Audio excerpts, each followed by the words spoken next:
Hi everybody, welcome very much to the channel, as always here, and today I'm going to cast games from the online ladder of Age of Empires 4. Thank you very much for being here.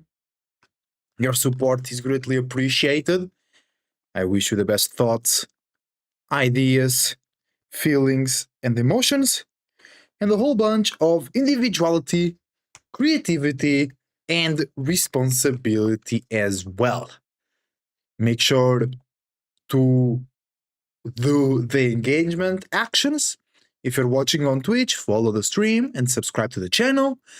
Also, type in the chat exclamation point YouTube and exclamation point Discord. And if you're watching on YouTube, leave a like, subscribe, and use the links down below to check my Variety Gaming channel, to check my Twitch channel, and to also reach the Discord. Yo, Captain, how are we doing today? Welcome.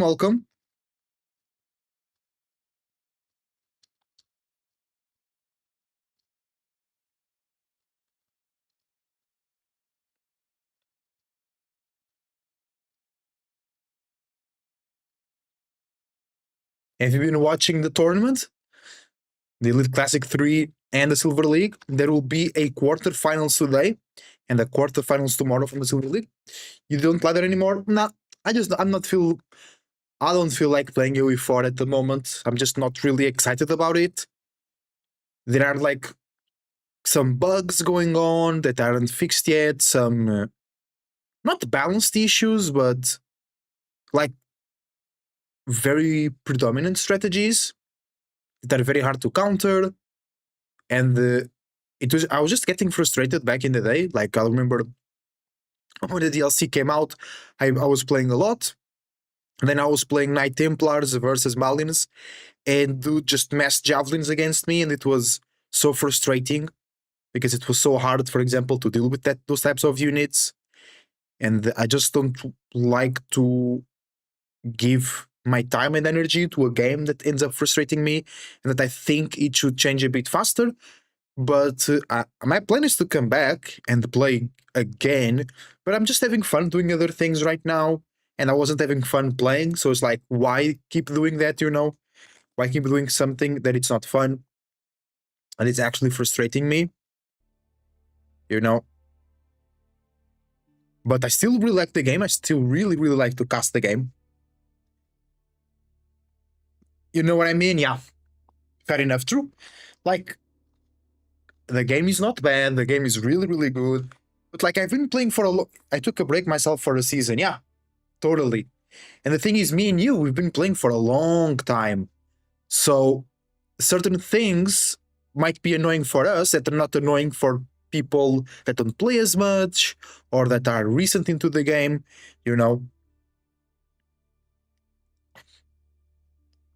So certain things just kind of accumulated, and they're just like, okay, I'm getting too frustrated here. This makes no sense. Let's take a break, come back. I've been having a lot of fun casting games.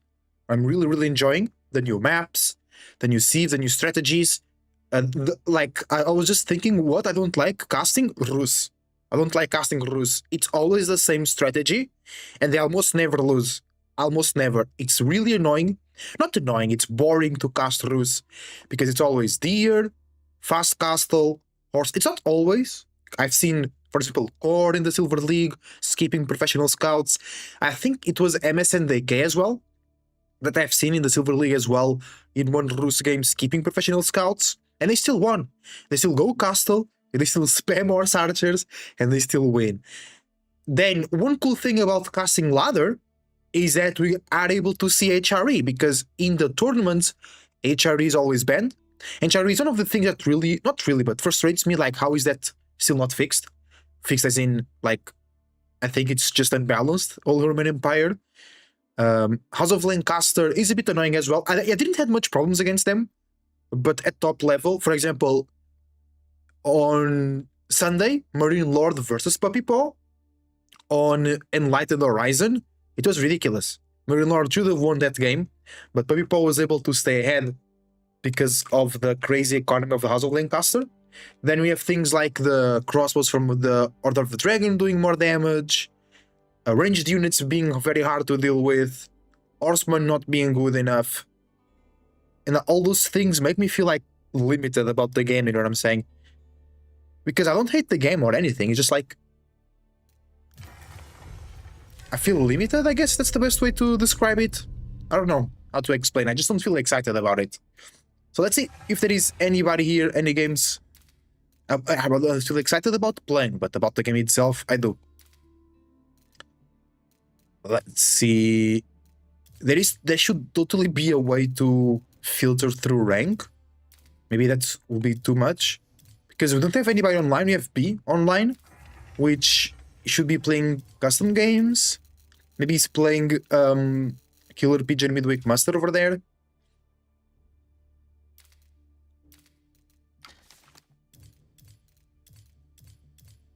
So now, like, I have no idea what rank these players are. Of course, I can click on them.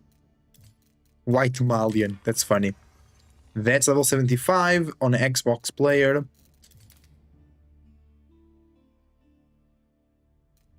Base game. Tuning pack, none. Oh wait, all? Oh no, it's just not an option. So no modded. So this should be all ladder games. Let's see if we can identify any player from here.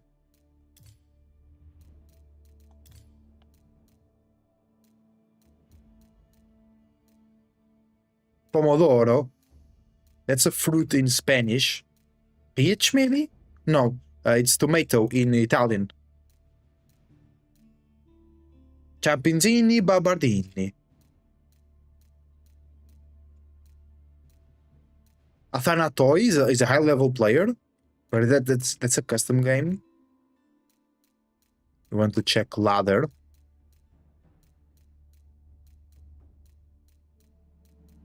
Primo, el primo, that means the cousin.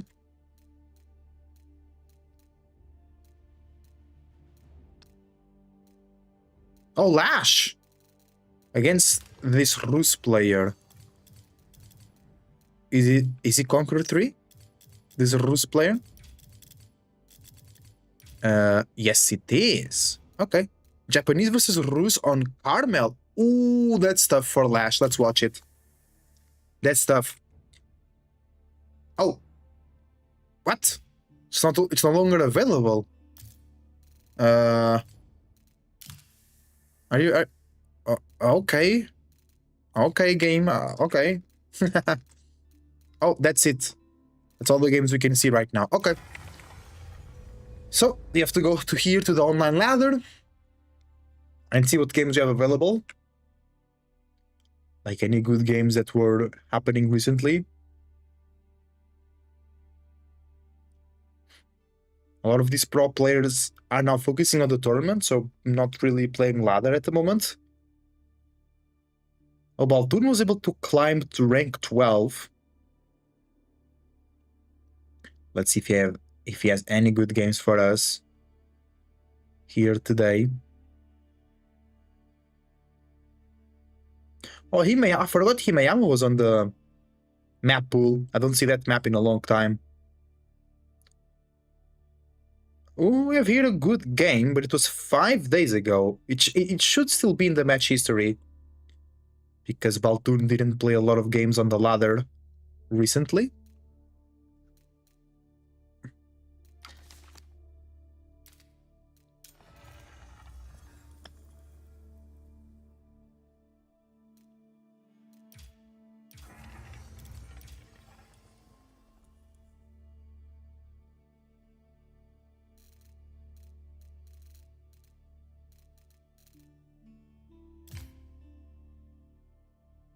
There we go, I found it. This one is a good game.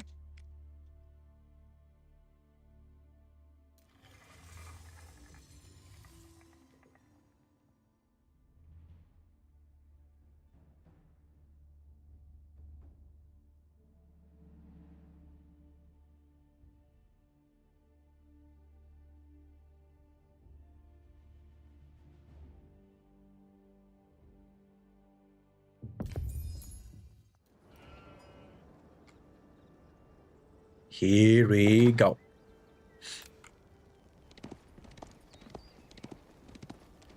Hi everybody, welcome very much to the online ladder of Age of Empires 4. We are here on Season 10, and in the color green, playing as the House of Lancaster and opening with Dark Age Barracks, it's Kiliardi.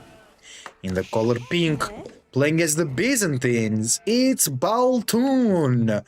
And we are here on Cliffside, one of the most fast and action-filled maps. And that barracks indicates that Baltoon wants to perturb the stone gathering for the Byzantine, so it will be more difficult for Baltoon to drop those cisterns that will buff the economy of the Byzantines. First cistern is there, so he built the mining camp to gain enough stone to then drop that cistern himself. On the other side, I don't think this will slow too much down Kiliardi, because House of Lancaster collect sheep faster, so it's easier for them to go early aggression, because they don't stay too much behind into the feudal age. No barracks, not anything from Baltoon. Baltoon, I don't think he knows, he doesn't know about the barracks from the enemy. Or maybe he does? I think he does. He saw that. Maybe it was too early in the game. Both players focusing on the sheep. Speedman, here it goes. What's the destination? What's the rally point? Or the command? Oh, it's right to the... Oh, that is... Sorry. That's the first Speedman right here. Attacking the gold villagers. Akritoid defense gets activated and they turn around to fight.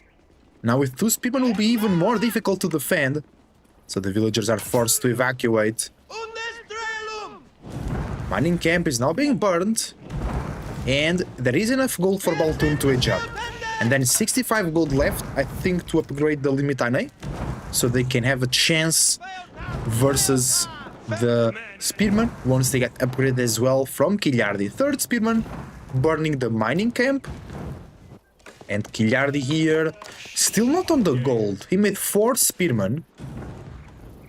He's burning 2 buildings, which is good. It means that Baltoon, you have to invest more and more wood on that. A tower on the berries coming in for Kiliardi. So Baltoon will be denied of that very important resource, which is the olive oil. That's really, really important for the Byzantines. It allows them to get free units, to get units that are from other empires, such as longbows, javelin throwers, Kashyyyks. And the mining camp goes down. Both mining camps go down. Barracks will now be the answer of Baltoon. A good amount of sheep arriving as well.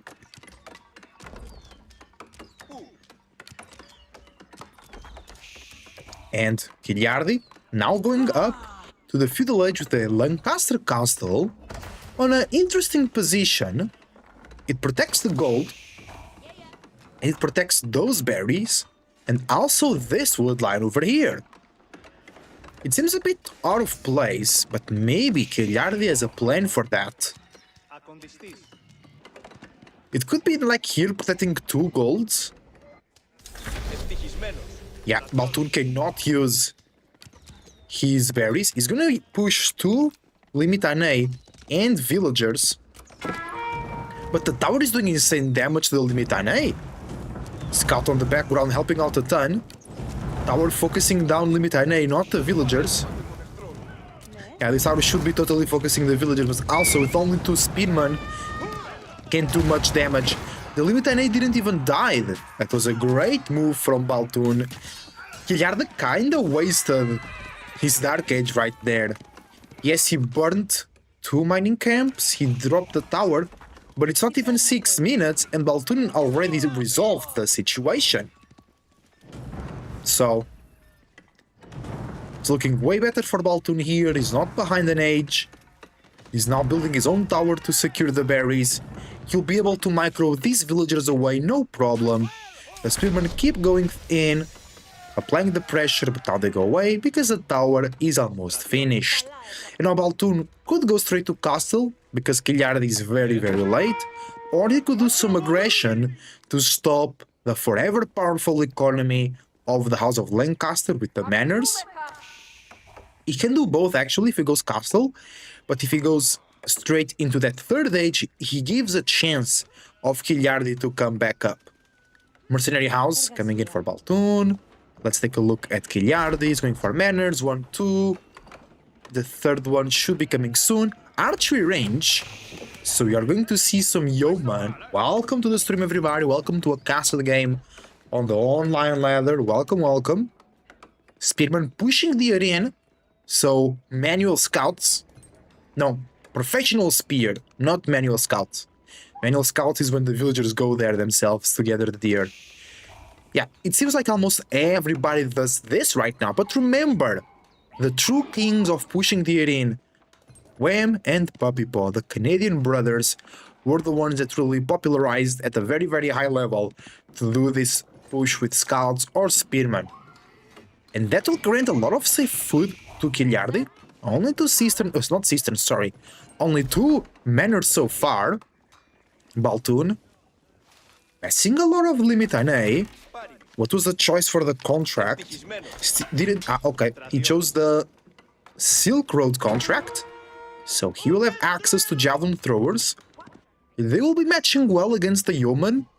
Especially the yeoman don't have the special ability before Castle Age, which is the synchronized shot.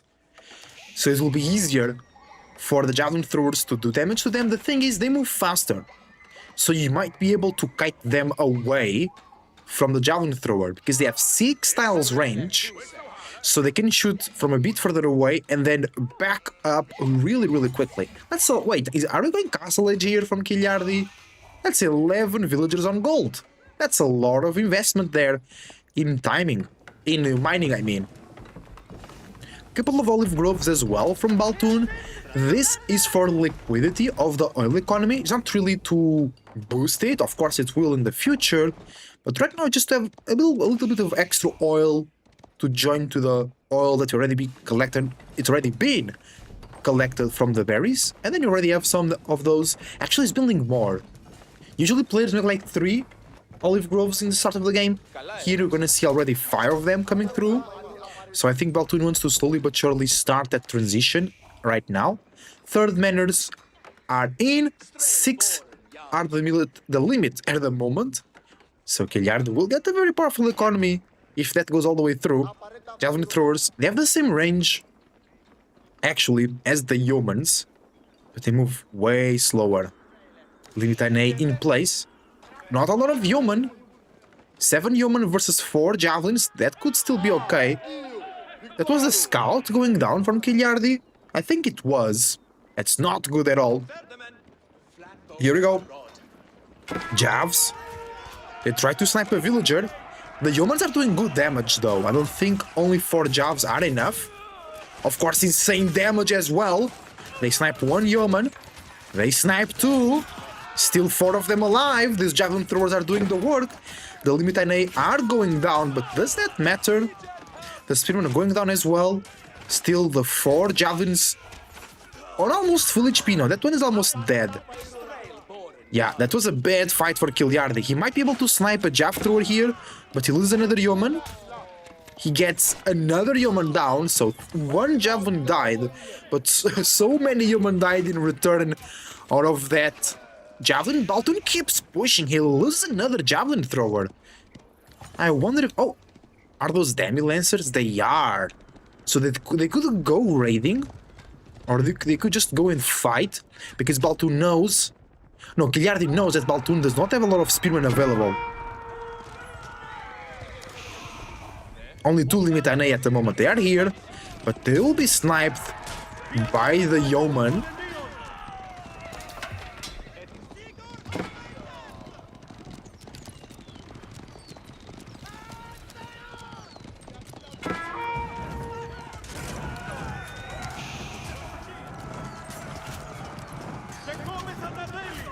Nice defense though, with the javelin throwers from Baltoon. He can get another set of them really, really close.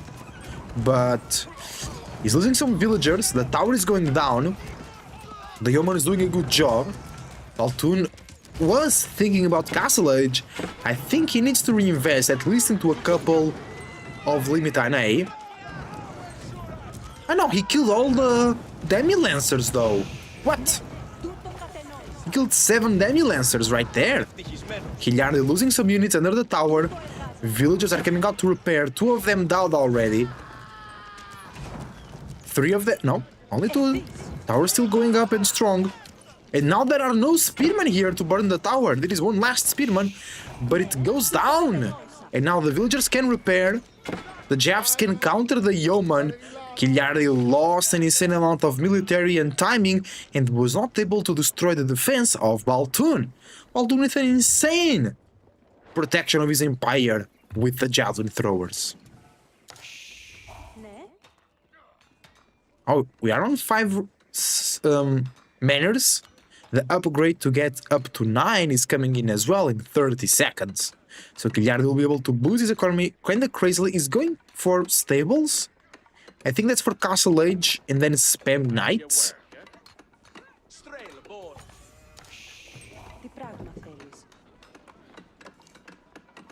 Baltun is edging up with a Golden Horn Tower, which will give him 3 units. I like this play from Killiardi, moving to the deer, potentially to the boar. With 5 villagers and those units, he could kill the boar, I think. He kills the deer, so it is as close as possible to the mill. Okay, not that one.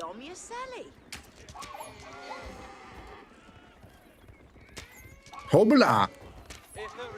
So Killiardi does not invest into Castle Age. He reinvests into units from the Feudal Age. That's a lot of Hobla. They cost 70 food and 20 gold. He's making a lot of them at the moment. He was almost aging up. He's now with no food in the bank.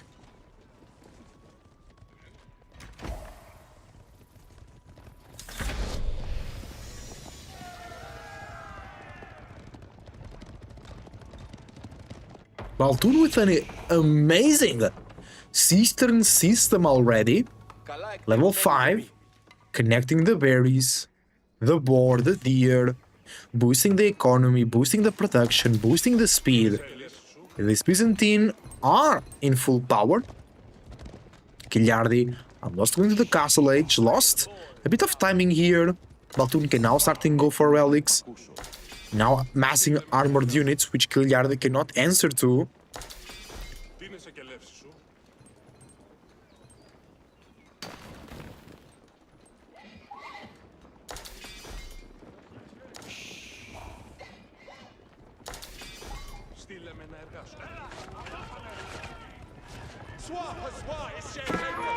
Nice advantage point from up the cliff for Killiardi.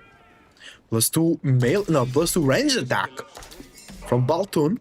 It's a lot of Hobula. 13 Hobula. The White Tower, where is it being dropped? On board and deer. I love it. Actually secures so much food. Still 2k food. 1, 2, 3, 4, 5, 6, 7, and still 7 carcasses available on that part of the map. That's an insane amount of food over there.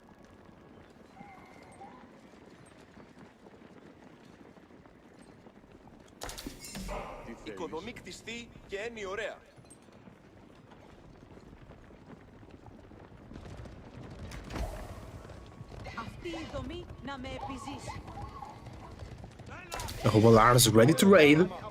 They go around the base of Baltun. Baltun sees them with the tower. Now the Hobalars being debuffed by the Camel Riders, doing less damage. Javelin is in place. They are destroying those Hobalars. And the raid misses from Killiardi. He's not able to do any economical damage in this time.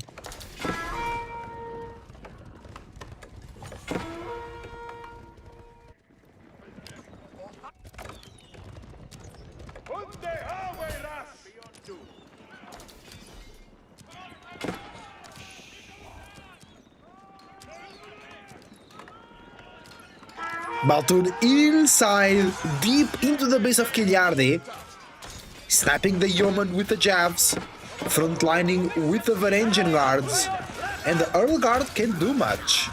Plus the Spearmen, they're just losing Oh, and over there as well, they're doing so much good damage to the Varangian guards. And more of them arrive with some other javelin throwers. And Killiardi loses all of the army. Only thing left are those 8 Hobola, which will not be able to do anything. This might be right here, right now, the end of the game, ladies and gentlemen. Baltoon keeping himself ahead of the economy of House of Lancaster.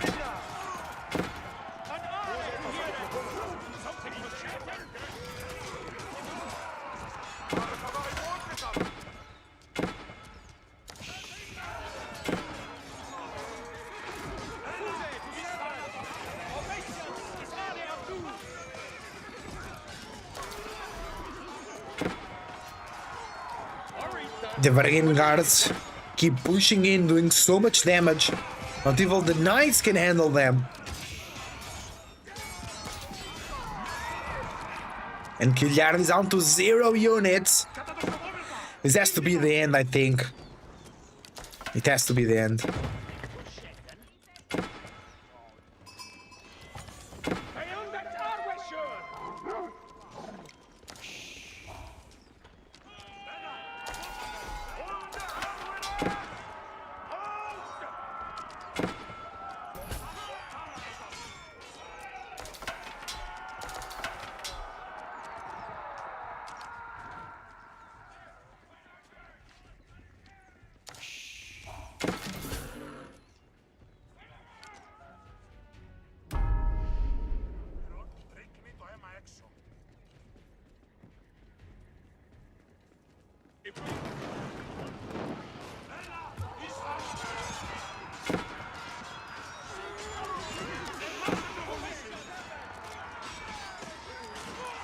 Killiardi recovered from 0 units up to 10,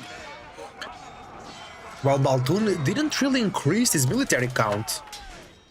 Killiardi is still holding on, he switched to Crossbow Knight, and is killing a lot of the units here from Baltoon. Baltoon with 1 Sacred Site and 3 relics. Oil relics or gold relics? 3 oil relics, yeah. Okay, still 2 relics available though. One of them is here. That's 4 for Baltoon.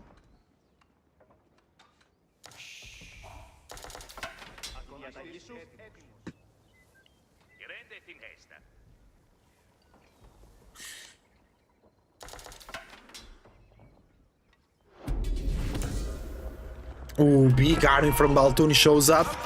The knights from Killiardi were not ready. They take insane damage. And that's a big part of Killiardi's army. That little group. Only 20 units versus the 41 of Baltoon. Baltoon knows he's pushing in with no rams. No Kedosiphons.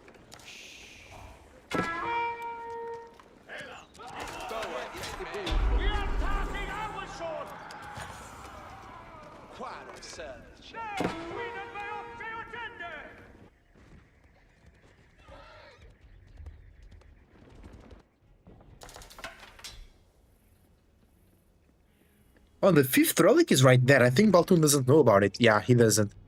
He's looking for it like around here and whatnot. He'll find it eventually. That will be insane amount of value for Baltoon.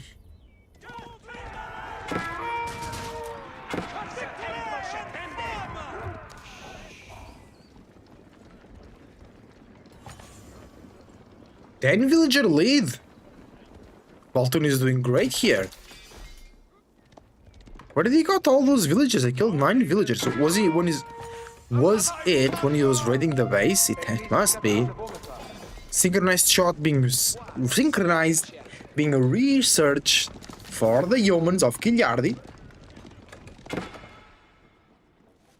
Food issue still not happening for Baltoon. Mini farm transition already available. Boar and deer still there.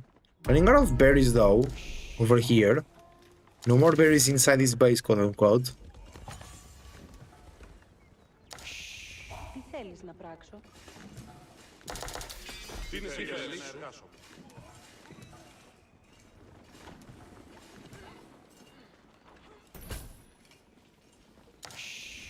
θέλεις να πράξω?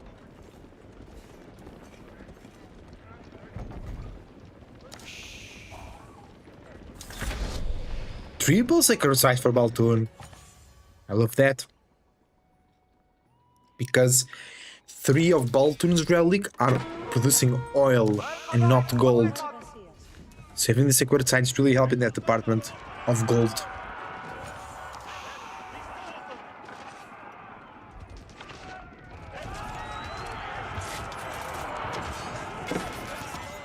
I think Giliardi called more human from the banners. He's the one. Actually, he was the one with more units, but already lost 4 of them.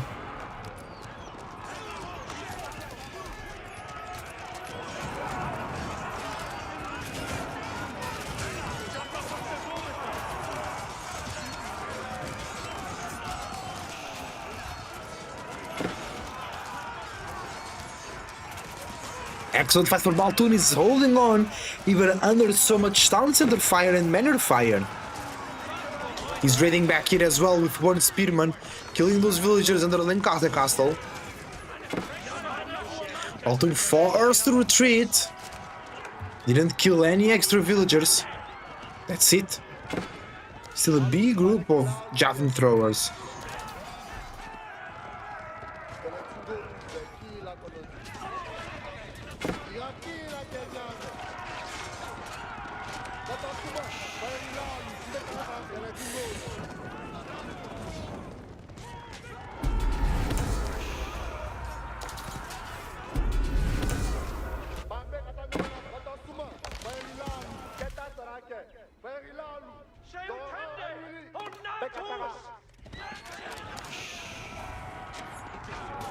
Oh no! Baltoon is now the one behind by 20 military units. He's ahead by 20 eco units himself, but militarily speaking, he's really behind.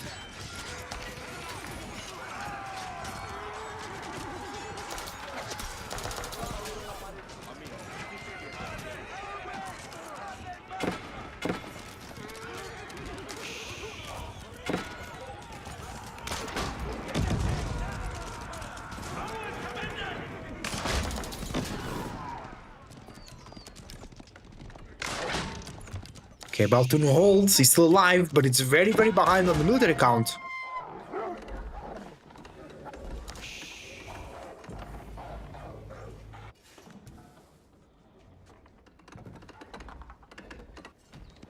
Whoa. It's a lot of rams for Giliardi. 1, 2, 3, 4, 5. He wants to kill relics. To kill systems, I mean. He wants to kill the tower there for sure. Maybe then he can attack this part here. The production buildings are quite exposed.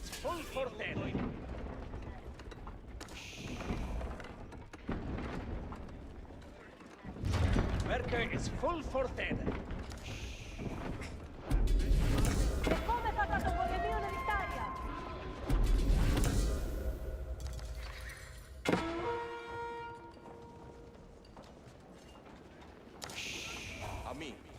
Baltoon with not a lot of any specific amount of units, but javelins. 8 cataphracts are really good. Giliardi only with 2 speedmen at the moment. The rams come in and they'll die. Giliardi not paying attention. Losing 2 rams, 3 rams, and now 4 rams. It wasn't a great at all. At all for Giliardi.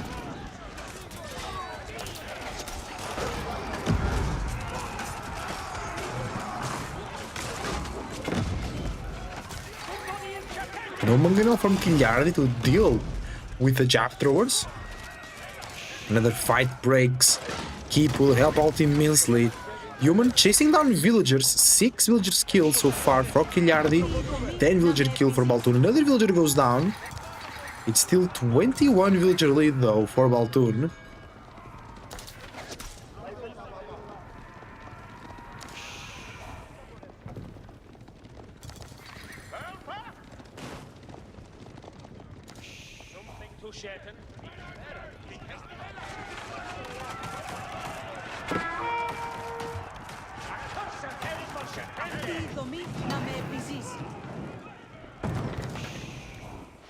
Baltoon successfully defends and now counters the base of Kilyardi.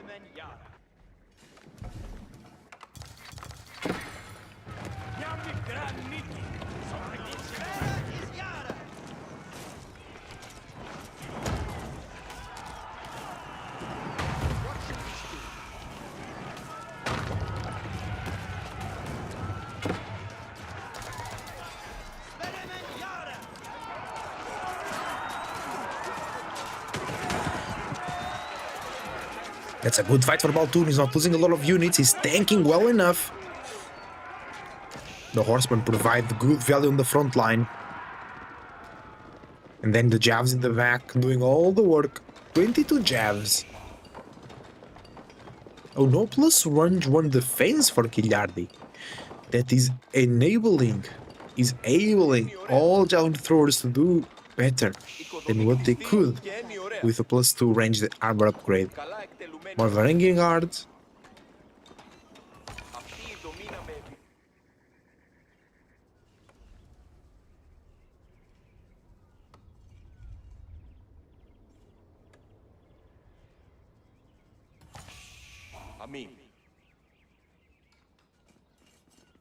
Baltoon comes back to the middle, and now he'll drop a keep, protecting 1 gold and protecting 1 sacred site as well.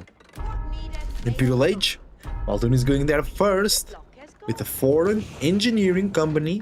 That means he'll be able to trade olive oil for siege. Very powerful siege.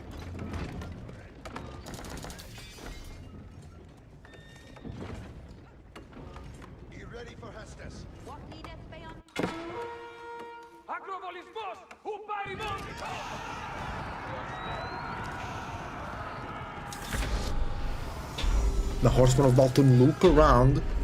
They don't have villagers to find on this side of the map. They need to go east to find the gold miners and the berry gatherers.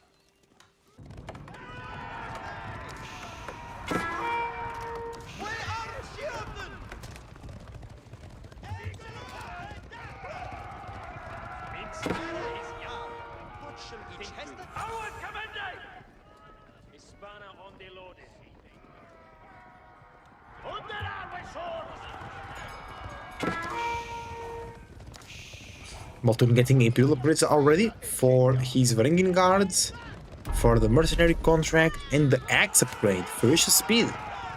Varangian guard increased their movement speed by 30% when activating Berserk. That's insane. But Berserk is very situational though.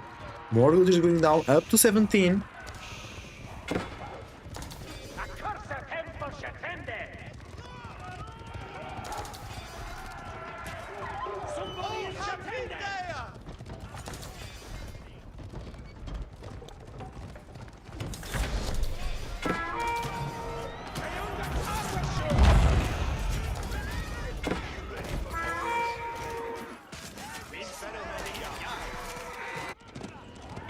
Baltoon gets infiltrated. He's ready to respond.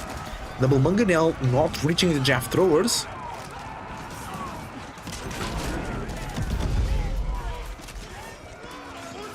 It's a nice fight for Baltoon. Let's see if it works out in his favor. Keeps the range units really far away.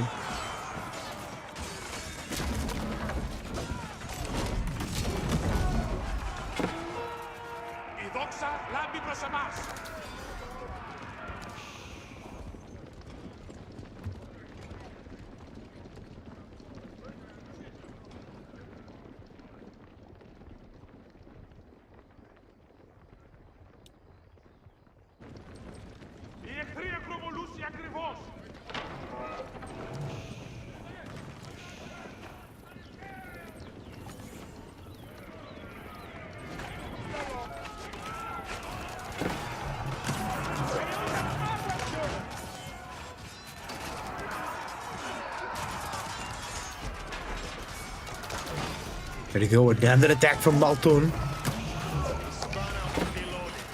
Taking some time for Kilyardi to finish this because he's super ahead in terms of villagers and military. The traps are working down on the keep for that, but I think it's too late for that.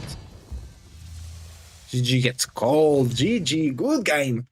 Bolton takes this win here on the online ladder. Thank you for watching, guys. Like and subscribe, and I see you on the next one.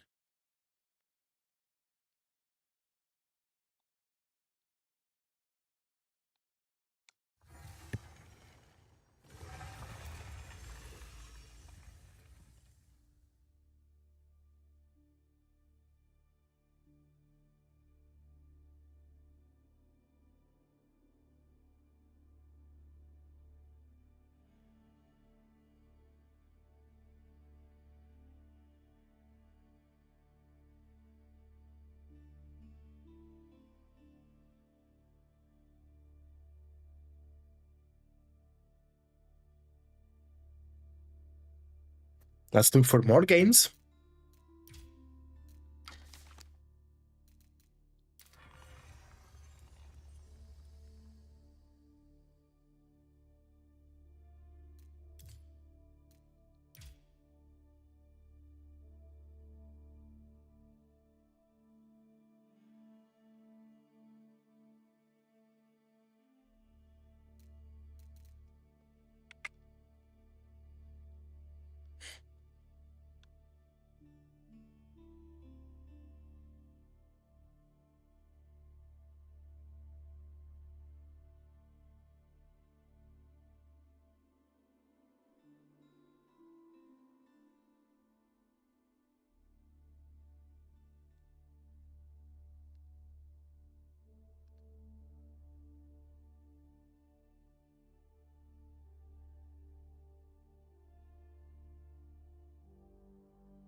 Okay.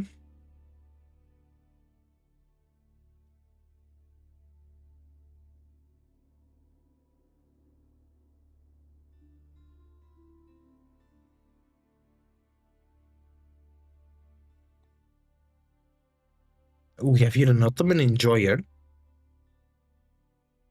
Ooh.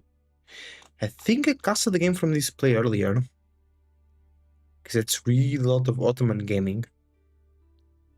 He's not playing against a lot of high-rated opponents. Only two really close to his rating. So I think I'll skip this one.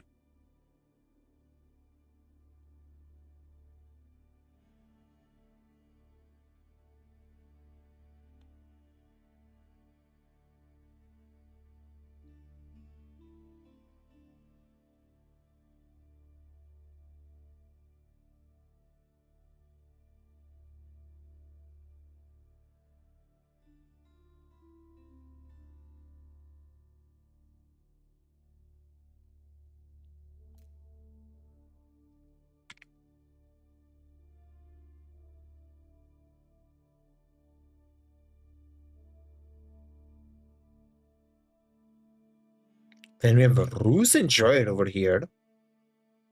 Only plays Rus. Not only, but mainly.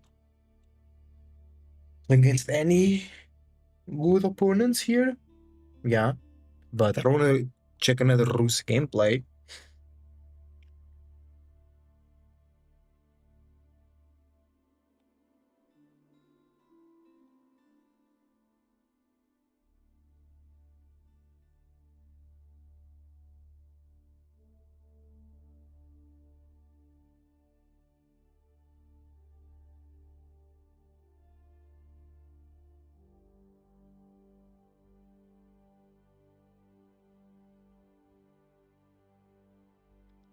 Alright, let's keep looking, guys. Let's keep looking. Welcome, welcome.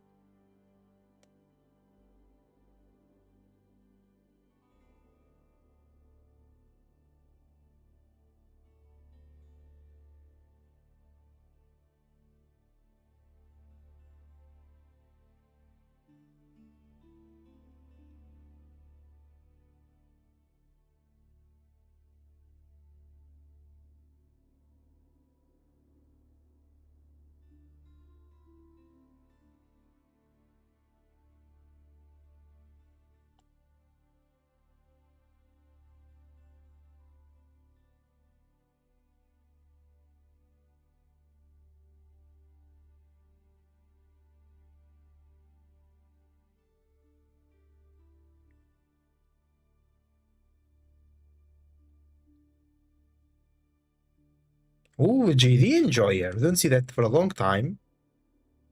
Actually, no, it was just recently that he's a GD Enjoyer. Interesting matchups here for sure. Mm.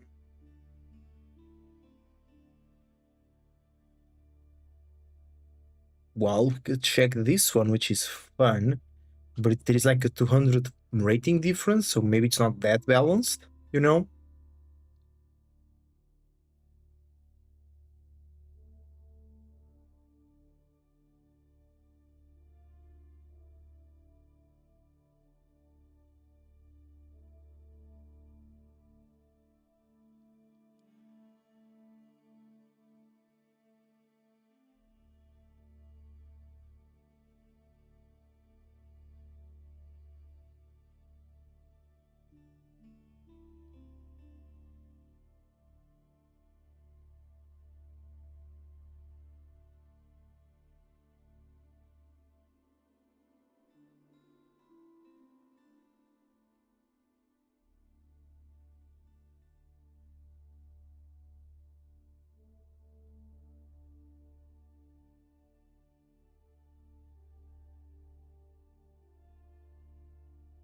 Okay, I've here a cool matchup for us guys.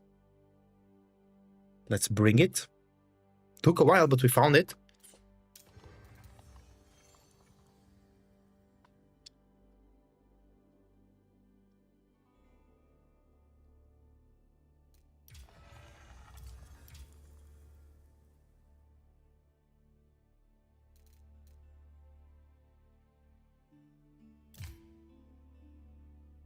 There we go, there we go, we did it. Welcome, welcome guys, welcome, welcome.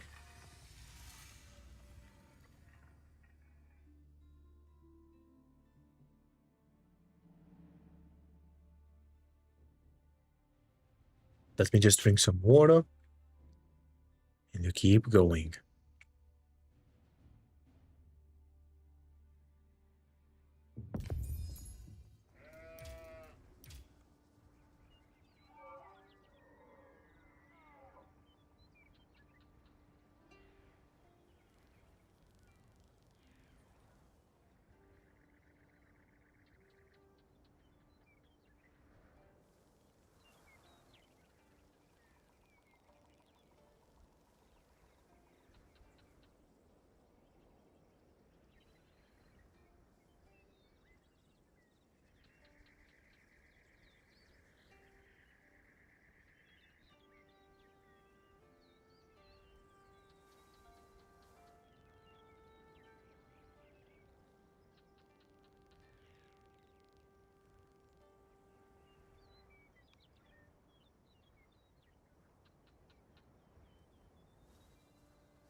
Let's go.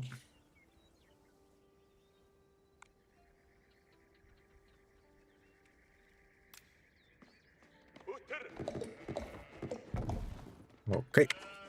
Bro. Hi everybody, welcome very much to online ladder of Age of Empires 4. We are here on Dry Arabia, and we are witnessing GIF music on the red, playing as the Mongols, and on the color blue, representing Team Gaul, it's Lost Key in the Knights Templar. A very interesting matchup. I didn't see a lot of times. Okay, look at this perfect front gold mine for a Mongol tower. Are we going to see it?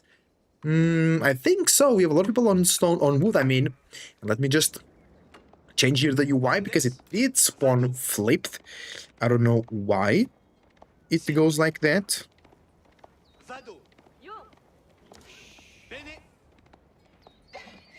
There we go. It's flipped. Everything is good now. GIF on the Mongols. Lotsky on the blue. Knights Templar. Ship. Good for GIF. Not so good for Lotsky. He's killing the deer right in front of the... Oh! I'm so sure Lotsky, GIF would push that into the base. It was so close to his town center. Deer for Lotsky.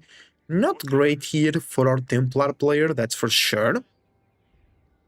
Boar, very weird boar spawn. I think it's because I mean, the way that the woodline spawned, the boar spawned like in front of the woodline, because both boards are kind of close to each other, which is weird. Like this part of the map feels really empty here, and this one feels very crowded.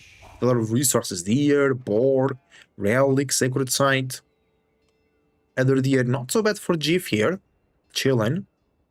Vibing. And I really like, actually, the Knight Templars. You know what I want to see? I want to see, okay, not that, not the Sergeants.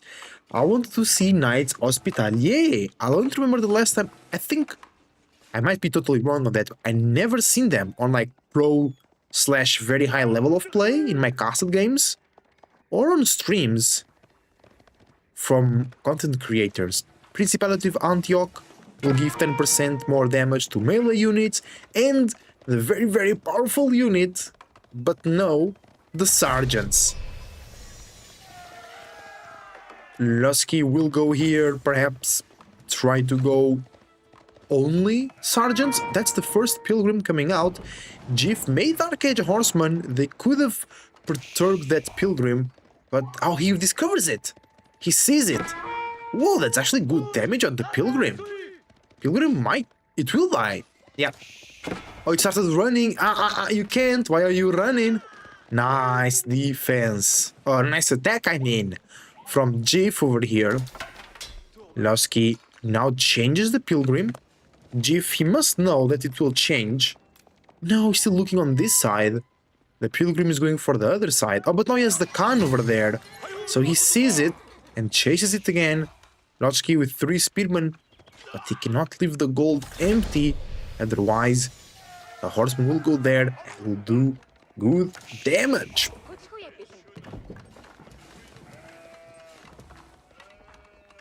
We have a blacksmith and an archery range. Horseman Mangudai, perhaps Keshiks, here on the feudal age right now. Lotsky looking for more pilgrims. Oh, right there. That was lucky from Lotsky. Maybe it was all planned. GIF let it slide. He's gonna go there again. He noticed, like, I didn't see it on the other directions. It must be going to that other sacred site. And it's arriving, actually. The horsemen fight. Wait, no? No, they didn't. The Khan wasn't there. Oh, but he'll find the second pilgrim. They're already on it. Lotsky going spearman, going sergeant. Maybe against Mangudai's sergeant is not a bad idea, because they are ranged as well. But they have no ranged armor, by the way. So they'll take so much damage from those Mangudai. Yeah, only 4 melee, which is really good, but versus Mangudai is not great. GIF going castle. Made some horsemen, made some Mangudai, it's on the deer, chilling. Gold is really far away. But Lotsky has no way to go there and perturb the gold gathering from GIF.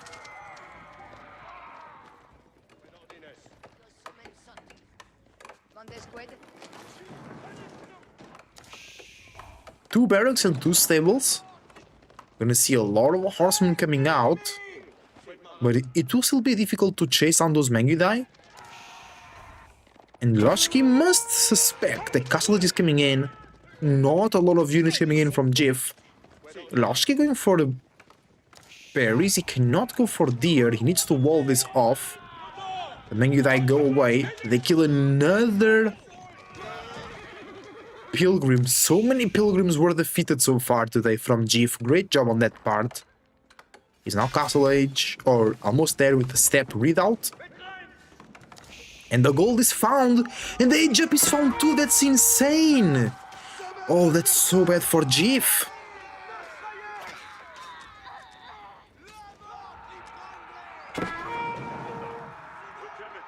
He lost 4 villagers right there. It's almost on the same villager count now that Lochki, and Lochki lost a lot of villagers just by aging up and just by producing those pilgrims. Aye aye aye. And the age up needs to be cancelled. The main army arrives from Jif. The Mangudai could kite this easily. We don't have... Wait. Lochki made only 1 sergeant. Now these spearmen are trying to burn down the landmark, but they will be destroyed by the Mangudai. Villagers get in there, another one of them goes down, more horsemen arriving.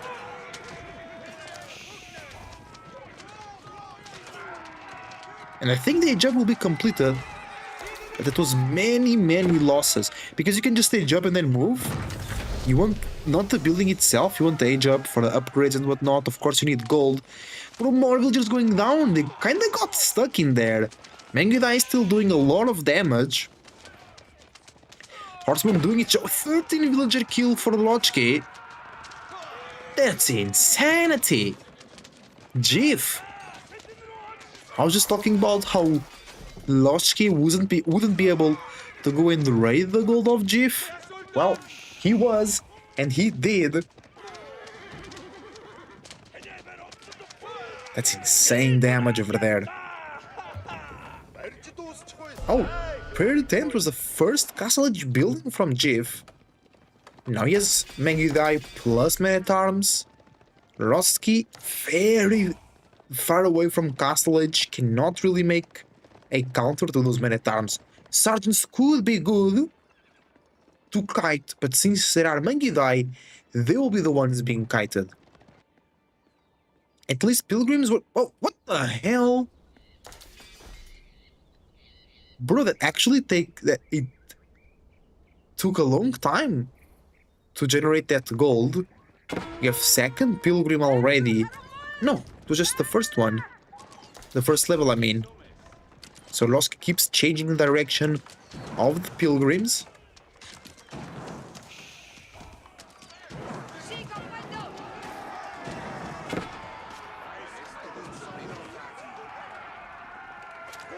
Man-at-Arms rush into the base of Lochki. Lochki with no way to defend this.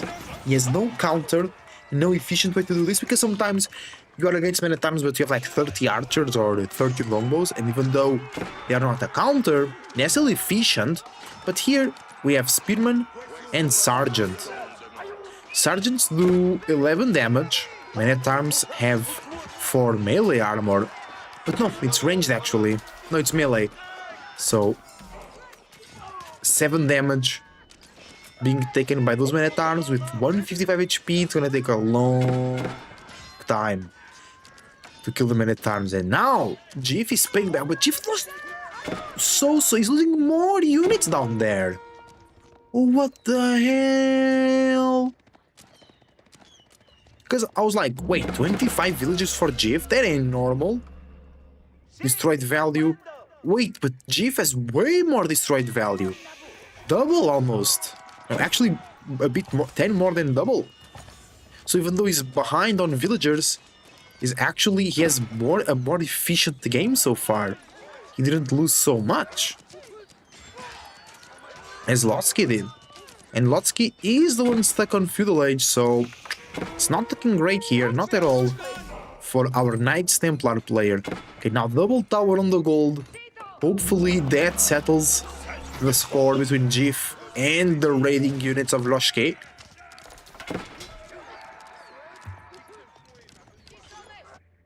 Get on the... Oh, nice. Veer and Barry over there. Shaman almost gets killed by the horseman, but comes back alive. And we'll grab that relic.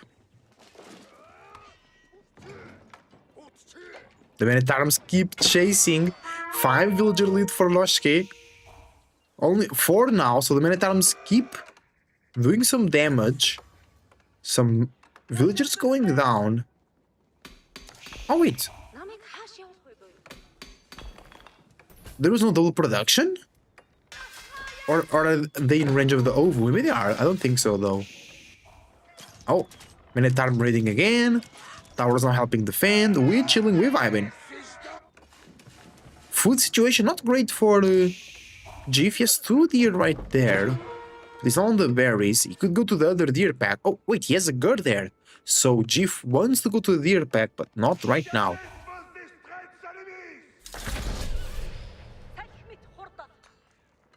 More and more pilgrims. Now we have safe passage or sanctuary. And the movement to berries. The other deer for Loshki is really on the front line. It's really, really bad.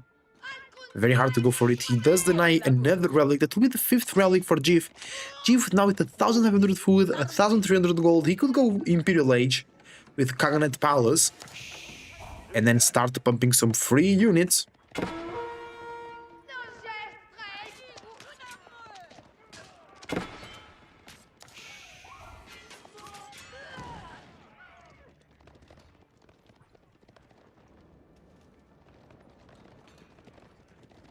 Kaganet Palace is here.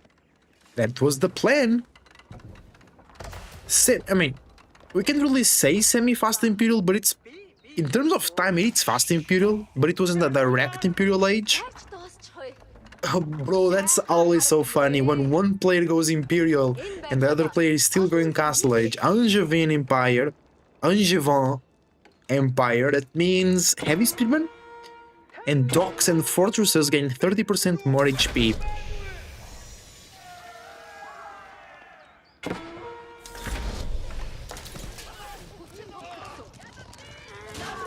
Horseman raid. Both no, actually, Loshki.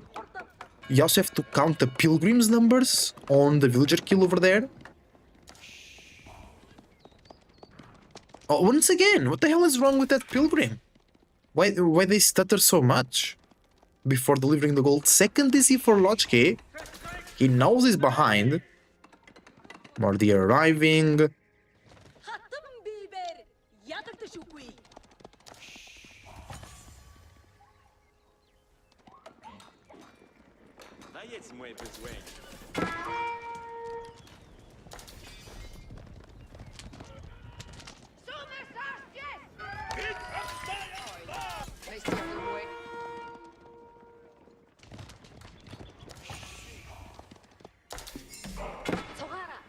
Big migration from Jif into the berries. He's already on the deer, okay.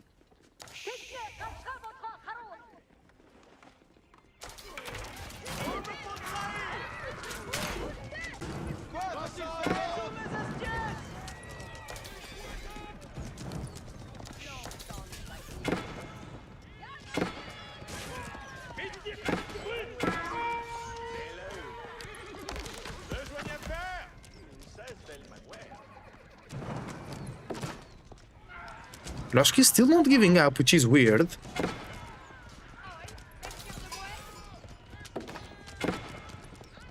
Because, I mean, oh, he went triple TC, so maybe he's expecting that to give him some hope. But he just can't mass units, he can't go for food as well. Everything is on TCs or towers, he's trying to defend with more and more towers over here.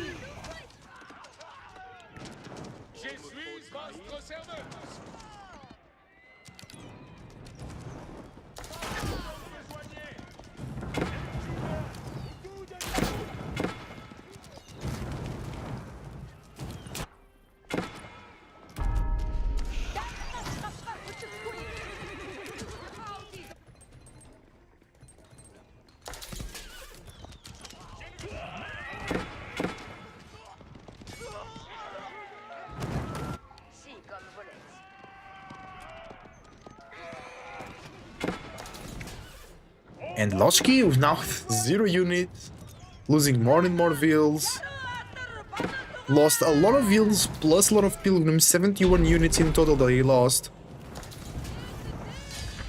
And there we go, GG gets called. That's the end of this match. Thank you for watching. Your support is greatly appreciated. I see you on the next one.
Alright guys, we back from the stream. I had an issue with internet. I think we have to restart the stream. Welcome everybody. Let me check real quick.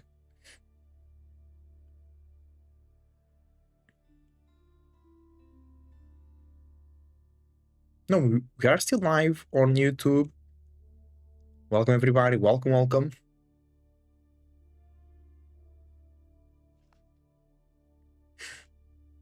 And we still live on Twitch as well. Okay, perfect. Welcome to the stream everybody. Welcome. Let's find another game. The games we casted today were not bad, also not great. So let's find a new one.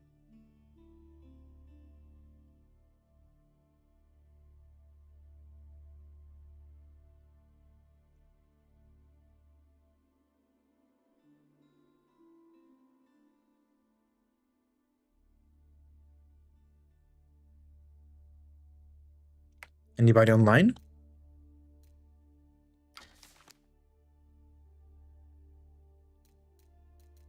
Nope.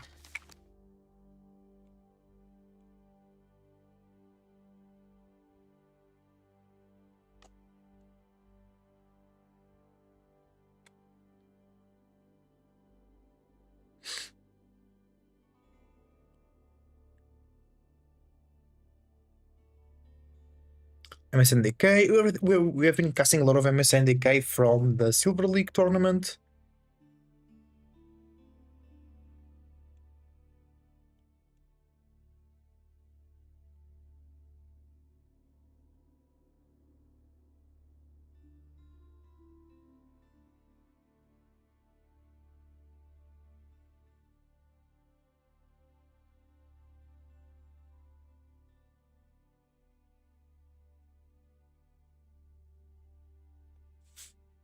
So no.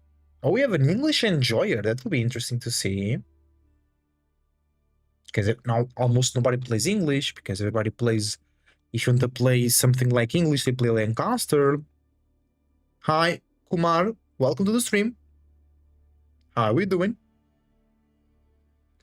Let's see. Oh, wait. Because the player I'm checking, they have a Japanese name, Chinese name. So I have to find first a... Okay. Oh, they played against Mel Micah. That's interesting. Let's go, let's go. Okay. I got here an interesting matchup, guys, by the way.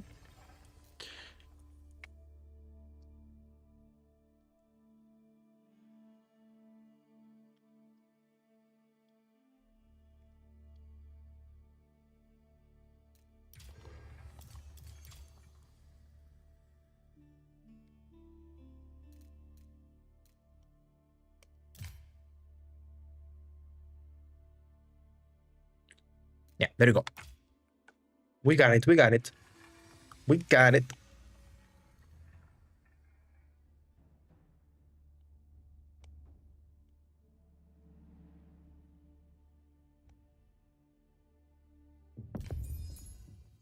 Hold on, pause. Switch. The UI is good, it's not flipped. Here we go, Mongol versus English.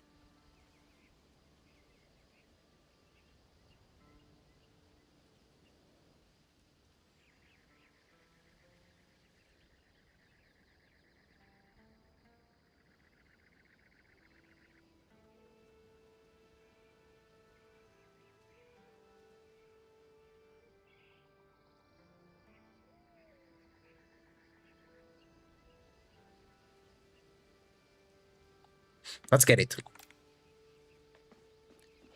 Hi everybody, welcome very much to the online ladder of Age of Empires 4. We have here two great players close to being the best in the world. In the color blue we have our English player playing the English. In the color teal you might already know him, representing team CDSG. It's Mel Micah playing as the Mongols, and we are here in Gorge to see a usually classic matchup of Age of Empires 4. YouTube chat saying Mel Micah is a legend. He's a really good player. He tries different things, different strategies. Sometimes they backfire, sometimes they catch players off guard. Like, I had a comment in one of my videos where Mel Micah was playing. They were criticizing Mel Micah because he was doing only Sergeant strategy. And I said exactly that Mel Micah is a great player and that he tries these untested or less known strategies. And sometimes they catch the better, more meta-slave players off guard. So sometimes they're great, sometimes they suck. But because Mel Micah is less experienced in tournaments and whatnot, he needs to try something different. Because if he does the normal, the players that are already there for a longer time will have an advantage. But talking about this matchup, it used to be very common, English versus Mongols, but since English and Mongols kind of fell off, and then the addition of the House of Lancaster civilization, it's very rare to see English now, because if you want to play something like that, you play House of Lancaster, right? So very interesting to see English here, especially versus Mongols. I don't remember the last time I've seen these two civs against each other. In the ladder, Mongols are still very popular. I receive a lot of comments in my videos asking for more Mongol gameplay, for an example, and it's not hard for me to find a Mongol game on the online ladder, but English is. So I'm happy to see the English play over here. I've seen an English game on the Silver League, which is live here on the channel as well on YouTube, where I don't remember who was it, but they went 2TC King, the good old English strategy, and there you go. Abbey of Kings, this could be 2TC King.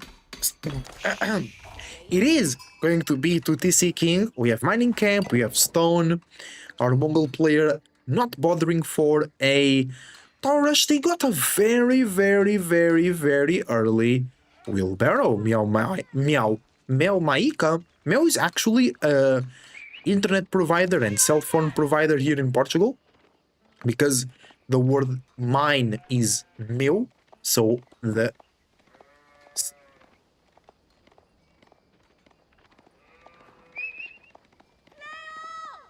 And one of the original advertisements of Mel is the remote is Mel, o comando é Mel, the remote is mine. So just funny, I remember that because of Mel Michael. They still exist, but they changed their slogan to humanize yourself, humanize it, which is really dumb because they are investing a lot into AI. Yeah, so that slogan makes no sense, but it is what it is. It's actually a pretty funny situation here in Portugal. We used to have what we call the cartel of telecommunications because there was three big companies: Mel, Nós, that means we, and Vodafone, which is like a worldwide. And they were doing very like high prices. Like for example, you couldn't ask for just internet, you need television with 200 channels, and a lot of young people don't want that. And then it was like very, very high prices for not so good services and bad customer support. And then Digi came in and they offered very cheap prices. And then it started like this propaganda against Digi, like all the three big companies, the cartel, saying that Digi is bad, it's unsafe, they will crash the market just because they didn't want, those big three, they didn't want to provide good value for the customer. And a lot of people changed. I didn't, because I have contract with Meow in this case, I think. So as soon as I can, I will change to Digi. But sometimes it can be like Uber, where they start with very cheap prices to get you hooked, and then they change the prices. Hopefully it's not, because Digi already, for example, in Spain, was already practicing some good prices like that, and they never reverted it. And I mean, so far, that was a lot of sheep for Mel Maika, but they lost some sheep on the way though. So be careful with that. English player profiting already from the king. Still no second TC. I mean, it's gonna be very early. Right now, 50 wood, come on. 5 and 8 seconds. It's a great time for the TC. Mel Maika opens with Mengidai. It's gonna be a double production because it's close to the Ovu, of course. Chinese English player is good. Yeah, says the YouTube chat here. Kumar, welcome Kumar. Say hi YouTube. Actually, we can check the profile of our English player here. They are from China. They are ranked 71 at the moment, 117 games, 53% win rate, 63 wins, 54 losses. They mainly play English. And I just want to see if they have any Heart of Lancaster game. I don't think so. Keep in mind that Mel Michael went Silver 3, I mean. Here our English player had one game of Lancaster and then he got tired. It's like, nah, I prefer the old English. Trade against English usually is nice because, especially when they go second TC, you can profit from that trade very, very well. But against King, it's a bit more complicated. But Mel Maika actually did the right choice in going Mengudai. Very easy to just chase the King away. The King cannot do much against Mengudai. So both players scaling. The thing that Mel Maika doesn't have, but that English has, is defense, is safety. Because I usually, especially when this strategy was so much on the ladder, it's not because it's really strong. It's a good strategy, but it's not really strong, but it's super safe. And Age of Empires 4, before the change to Pro Scouts, was totally, absolutely about defense and safety. That's why I really enjoyed Professional Scouts meta until it got boring, because like this type of strategies just become unprofitable. Even at my level, which was like High Diamond Low Conqueror, like this, it disappeared. People stopped playing English totally in Pro Scout meta, which was really good because I think it was really bad for the game that there were so many Cieves that could just stay at home and farm. Not just the English, but English was the safest because 2 TC, villagers can shoot, main TC shoots double arrows, longbows under TC shoot faster, and then White Tower, right?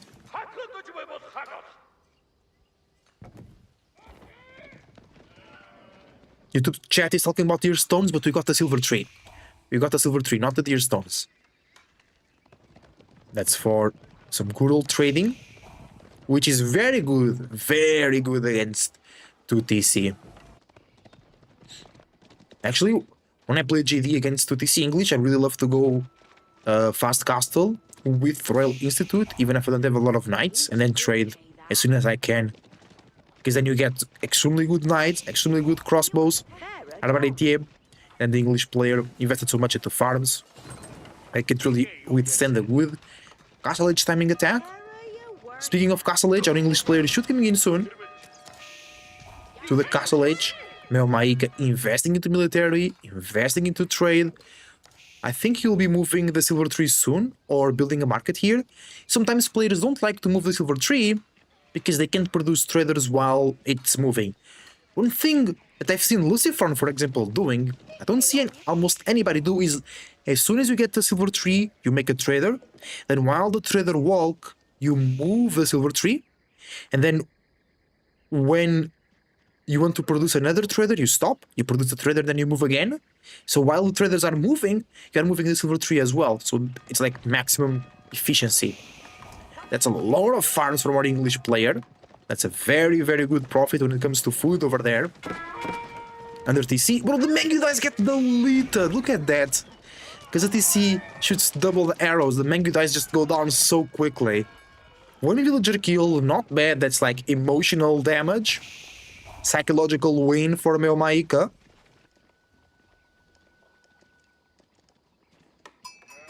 Oh, also good food income there. It's not great, but it's sufficient into the limit from those pastures. Sufficient, right? Not really like booming. It's sufficient. It's alright. I mean, it's alright. Like, I love those videos where it's like ranking something something, right? Then it's like, I mean, it's alright. Like they do the tasting the burger, then we have the Homelander, perfect until the last detail. Those videos are really funny. YouTube chat saying Iron Undermesh coming in soon. Yeah, I mean, it should. I don't know. I think the Mangutai will die anyway. They have solo HP. Kurultai is here. Castle Age. 12 traders already. 3 food, 3 wood, and 31 gold. Really, really good. For the Maika trade, should really move the Silver Tree as soon as possible to get that up to 70. More than duplicating his income of gold over there. White Tower, of course, giving huge defense, giving production of units as well. There's actually a big thing that sometimes I see House of Lancaster players struggling with. Is like they go White Tower, then they receive 3 Earl Guards, but then they can't make anything from it, and that really helps English sustain themselves in Castle Age. Like, it's a keep, it's a production building, it's everything. It's everything. Maika, chilling until the Castle Age comes in. Kurultai will give healing, will give extra damage. Maika now going into crossbows, which is totally the right play versus the knights of our English player. But I think we're gonna see more units than just the knights, especially once he sees the crossbows. Is the play. Longbows will be perfect because they'll be countering the Mangudai as well. 16 traders. I check the income per minute. Similar gold, more food for English, similar wood as well. Yeah, the English player is actually profiting more from his strategy because Mel Maika still has to move the Silver Tree to generate more and more gold. Mangudai out of place. Crossbows arrive. Insane damage to the knights. They're forced to retreat.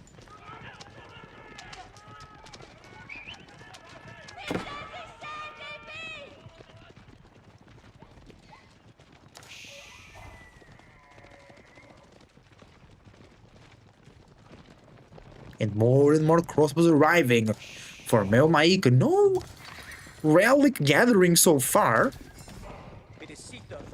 I don't know what's going on in here. Both players, I mean, of course I know, they're just focusing on something else. That was just to give a bit more drama to the game. Crossbow plus Mangudai.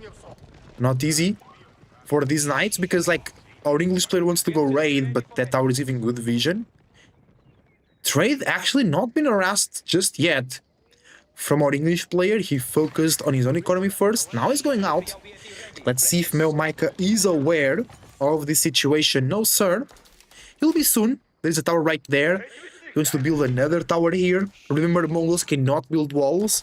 Very, very sad. Sad day for Mongols every day. No walls, no keeps. And still get served.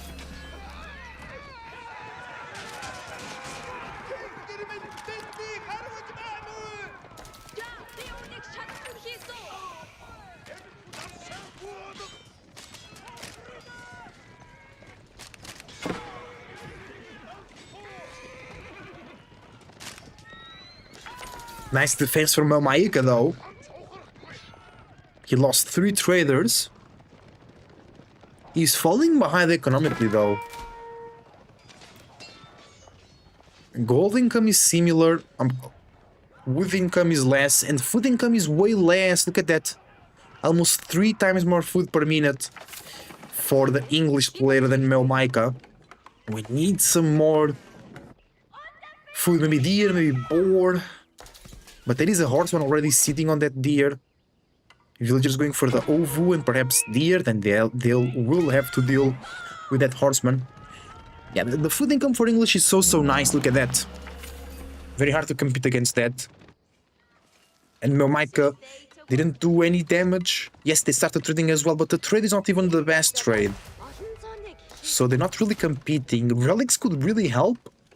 Now he's getting ahead on the gold income, but I think the food income is the real important measure of success in this match, right here, right now. Kurultai sits in the middle. Mel Micah could go for the deer, because then his units will be way more powerful, I mean, defending that position. Mangudai and the Khan arrive. They're not doing a lot of damage,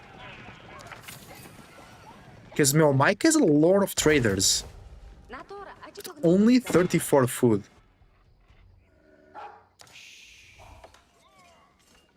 Gold runs out though. This is where English are now very susceptible of being raided. Gold runs out. They must go for a big gold. Walls coming through. Mel Micah with 10 cachings. They could come in here right now. But he's walking with the crossbows too. He's afraid of being raided. He has no vision. Well, he's moving all over that for 1 horseman? No way. Maybe he's expecting more units after that horseman? We could see an Imperial Age. Actually, 7 eco lead. The trade is not keeping up in numbers and in economy. Stabilized. Mel Micah came a bit better now. 1,000 gold per minute. 1,100 food. Ooh, good raid here. Let's see the vision of our English player. He sees a shaman. A shaman. Like the Americans say. A shaman. No, bro, it's a shaman. It's a man that does sha things. There you go. Gorge, early on hard to raid, but later on easy to raid because there is a lot of space between the wood line and the town center. Another prey tent is being in. Added for Mel Micah. Good raid. Oh, almost 10 villager lead now. It is 10 economical lead now for our English player. It's getting really ahead. Mel Micah has never turned his attention to the economy of the opponent. So it's just growing. Walls being unchallenged, big gold being unchallenged. It's a vibe for Mel Micah. It's a vibe, it's a vibe, it's a vibe.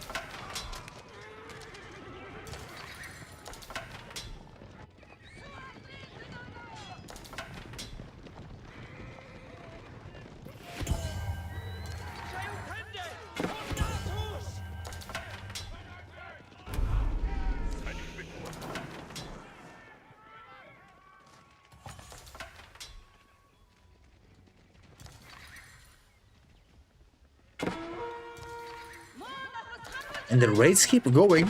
Good work from our English player. It's not going to be Imperial Age, it's going to be Mass Spearman and Mass Horseman.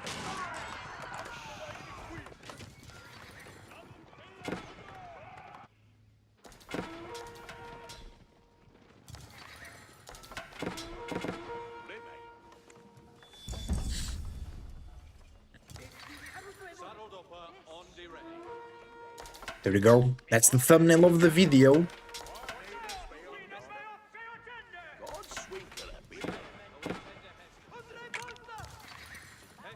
Oh, so many pings. So many attacks. The raid is still alive. The king heals the units. I love to see it. The knights struggling to escape the Kashyyyks. That's now a big trade line, but really needs to be moved. 30 traders. 13 eco lead. This trade value, although it's way higher for Meomaika, I think that's because he moves his landmarks and that counts. I don't know, that's weird. There is something weird with them. Oh, look at that huge army though. From both players actually. Insane fight. Insane crossbows on the back line. Kashyyyk's on the front line. Kurultai giving HP and extra damage. Spearmen and Horsemen, perfect counter for the army, but the Horsemen are not jumping on the crossbows. They tanking the Kashyyks, which is not bad, but of course they should be focusing the crossbows. But oh, the Mongol army is being eaten alive. Only a couple of Kashyyks remain. Crossbows on the background over there, trying to give it their all. That's a Mongol win, that's a Mongol win. But the economy is way better for the English. And remember, that was a fight under Kurultai, and it was very close. And if the Horsemen were attacking the crossbows, it could be very different here from our English players' perspective.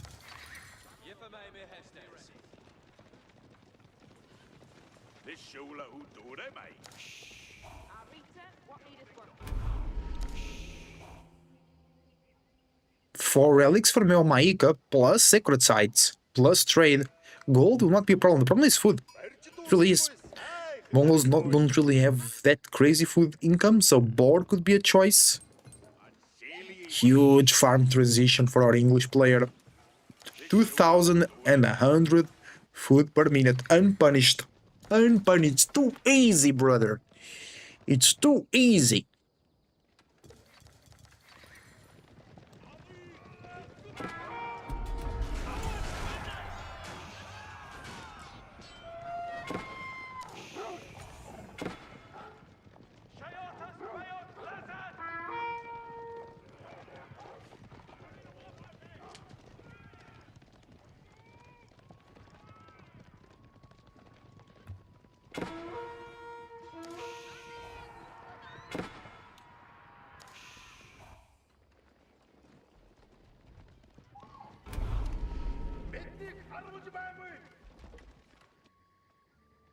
Almost 20 eco unit lead for our English player.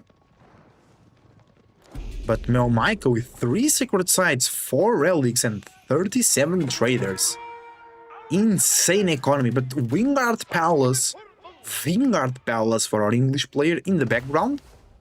It's not as good as the Lancaster Vingard, but it's still pretty good. Because I think here there is no discount, and there is discount on the Lancaster one. And the groups of units that you can have from both landmarks are different. Vingard Palace, you can get 2 spearmen, 2 crossbow the trap, you can get 3 horsemen and 3 knights, 6 Wingard rangers, and 6 Wingard footmen. Big army from both players. Meomaika, of course, with more units because he didn't went Imperial. Military Academy, very useful, especially when you double produce. You get those double produce units even faster, giving an extremely good boost to the Mongol eco. That's a lot of pastures. I really think Meomaika should have went boar. It would really help getting more and more units and then press. White Tower attacking some... What are these crossbows doing? What are you doing, brother? What are you doing? What the dog doing? What the crossbow doing?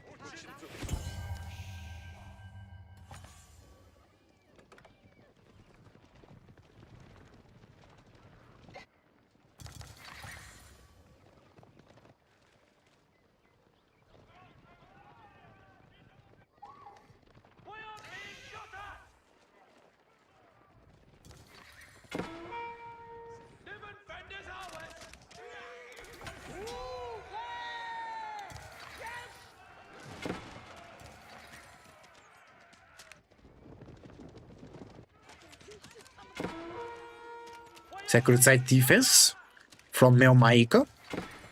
We like that.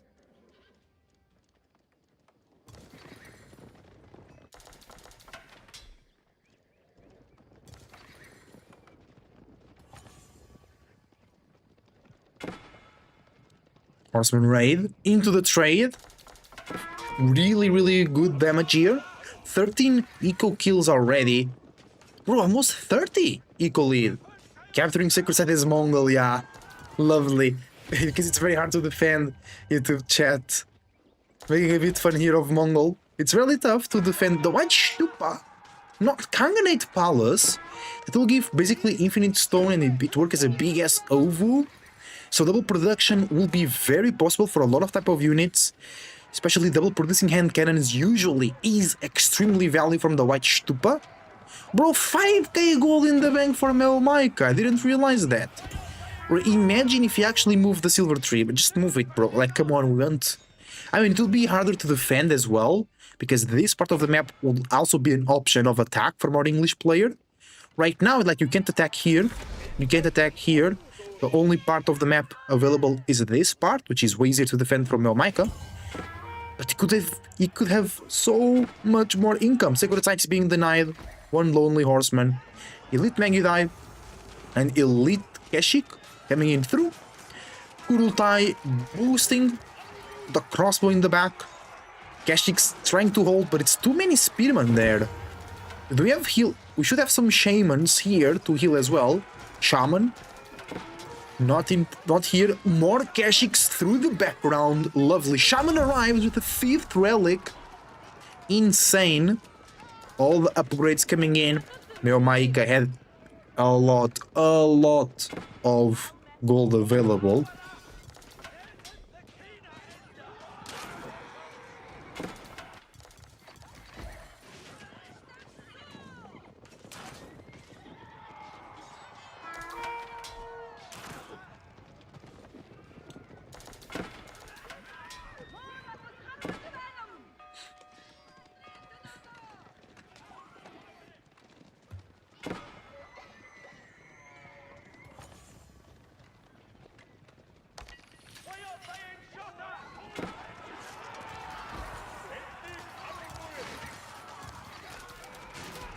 Big fight in the middle. I'm not sure if this is good for Melmaika though. He doesn't have enough front line and it will melt for the spearman. He did add some archers up to 22. He's still in range of Kurultai, which is really nice. More units coming from the top. Okay, that's actually a good fight. Melmaika has been winning a lot of fights, but his eco, especially on the food income, is so behind. The English player doesn't matter. Doesn't mind these fights coming in. 3.2k food per minute, that's insane. Military elite army tactics, I mean, that's for the spearman, of course. We could also see the good old English man-at-arms spam, but Melmaika with only 10, that actually could, no, against the Keshiks doesn't work. 32 Keshiks though, that's insane. Are we double producing from the Stupa? Oh, we can see the range of it. Really? Alright. Okay. Fine by me. Oh, the Keshiks weren't able to do much because our English player changed into his own crossbows and those ones are attacking faster. Network of Citadel. I think you already have Network of Citadels. Yeah, 30% attack speed bonus for those crossbows. That's so good, bro. Like, Arbaletier get 20% and they need to pay so much at the Royal Institute or at the Imperial Age. But then Arbaletier also have V. That's an insane fight for our English player. Like, Melmaika can't do anything about that. He needs mass archers, because those will counter the spearman and the crossbow. But at what point? Because now the crossbows have so much attack speed. Kurultai almost dead, still being burned. We have the footmen. The footmen are different. They have 8 ranged armor and can go up to 9 soon. So we need a mixture of archers and crossbows. Keshiks can't do it, bro. They're being annihilated. They're being destroyed really quickly. Still 2 sacred sites for Melmaika, granting a lot of gold per minute. 2k gold per minute is the Melmicus income, but in the end of the day, our English player takes the win. It was a great game, actually. He did very, very well. Is this a Smurf account of NuriMT? Because it was a great game, guys. Thank you for watching. Leave a like and subscribe. Shout out to both players, and I see you on the next castle game of Age of Empires 4. Wow, good English victory. Was not expecting this.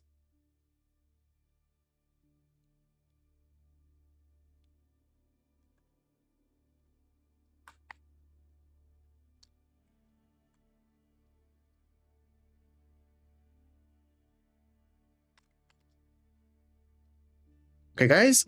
Strange, he crossed halfway only once. True. Like Mike could never really challenge the economy of English. And if he had his trade better, that could be a possibility. But since your economy is not going as far as the enemy economy, you must do damage. I think he was a bit too passive, but he learned. He's learning. I'll go to the bathroom real quick, guys. I'll be right back.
Okay, guys, I'll be finishing this AoE4 stream right now. Later on today, I'll be playing Pokemon Omega Ruby Nuzlocke on SSU Gaming. I hope to see you there as well. Thank you for watching. I wish you the best. See you tomorrow for more castle games of AoE4.